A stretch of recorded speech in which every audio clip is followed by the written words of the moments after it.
has an update. Biagio. Yeah, guys, so we haven't reached a 100-degree day yet, but as we will show you guys later in the 14-day forecast, I think it's coming up. But so far, 13 days have been below the normal. 3 of them been about what they're supposed to be.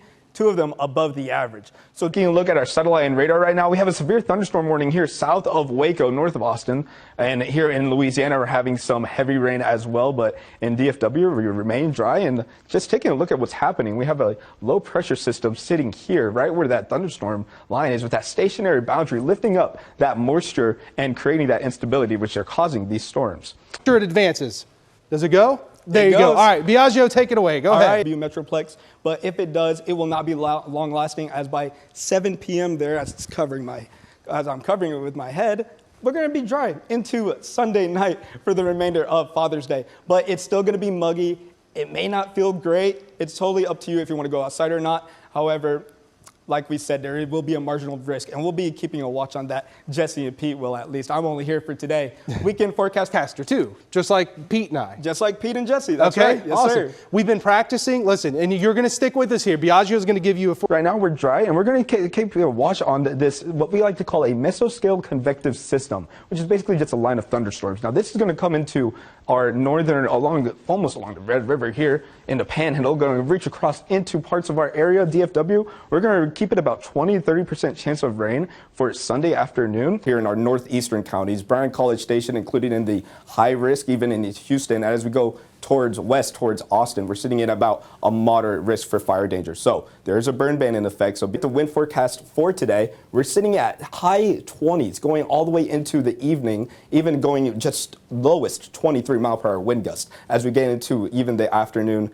and midnight hours as of today. So definitely something to keep in mind as you're moving around campus, moving around the Brazos Valley. Just keep that in mind as you're getting in and out of your vehicles and, of course, driving around. In North Texas and the frequent showers that we've been seeing.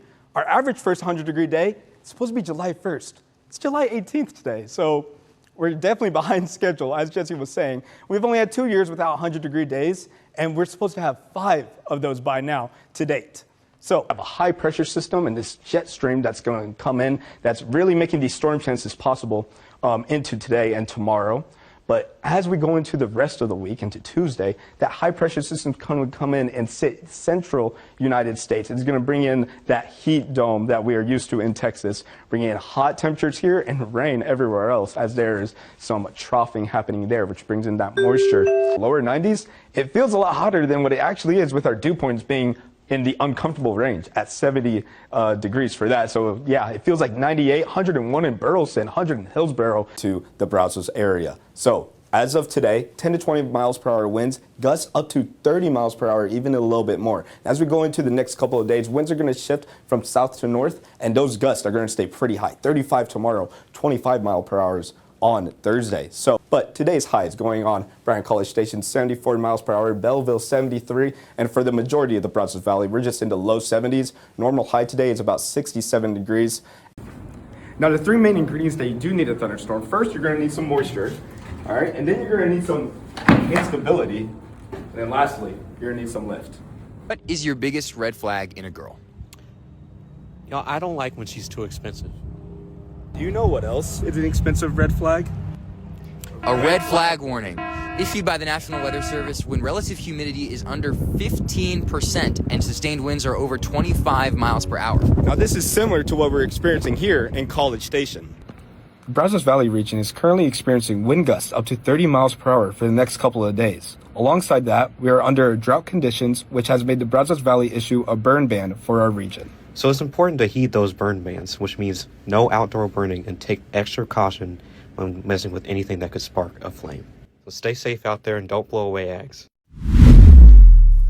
Good afternoon, Ags. Welcome back to Texas A&M, and it is game day weekend, as tonight we'll have midnight yell with a 10% chance of rain, so I can't rule out a shower, but if something does show up, it will be short-lasting, with our temperatures being 80 degrees and partly cloudy skies. And going into tomorrow, we do have some cold front chances that are leading in a lot of variability within the models. So our first scenario is here is that the cold front will stall beforehand. This is a scenario that we want, because if this happens, then we'll remain mostly dry during tailgate hours and game day hours hours and going into the rest of the evening. But the second scenario, this is what we don't want, is that the cold front stalls over College Station. This is going to lift up that moisture and create that instability that causes storms, and this can last for a couple hours and definitely bring in some lightning potential and hopefully not delaying our games. So game's supposed to start at 6, but if there is some lightning potentials, it will be 30 minutes per strike in our area. So hopefully that scenario does not line up with the models, but unfortunately right now, that's what we're looking at the most.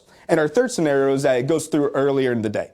This will be completely fine because we will have some rain Saturday morning and even into tonight, but going into game day hours and tailgating hours, we should remain dry.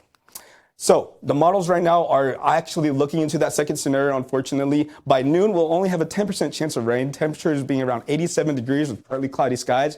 But during prime tailgate hours around 3 p.m., we should have some cloudy and mostly rainy skies as there's a 60% coverage and 89-degree high with a northeast wind coming in at 5-10 miles per hour. And then getting closer to game day on our way to Kyle Field, our temperatures are going to go down a degree at 88, but rain chances 50% coverage.